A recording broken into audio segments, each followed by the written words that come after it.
Sambil menunggu keputusan kes mahkamah saya pada 25 hari bulan ini, kalau nak keluar negara, saya perlu mendapat kebenaran rasmi institusi kehakiman. Sebab itu pada minggu lepas, saya meletakkan petition untuk membenarkan saya dapat pasport keluar negara di atas urusan kerja. Dan Alhamdulillah, ketiga-tiga hakim memberikan kelonggaran. Dalam petition itu, saya kongsikan sekali bahawa saya keluar negara di atas urusan kerja. Dan melalui sponsorship deals yang saya dapat dalam tempoh masa 6 bulan yang lepas, kita telah berjaya raih lebih 1.8 juta ringgit. Dan baru-baru ini melalui tanda tangan lagi 2 ke 3 deals yang terbaru, dia telah pun melangkaui 2 juta ringgit. Alhamdulillah.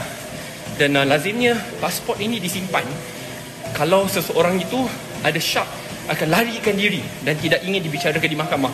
Saya mungkin literally sedang lari, but I will never run away from my country and my duties.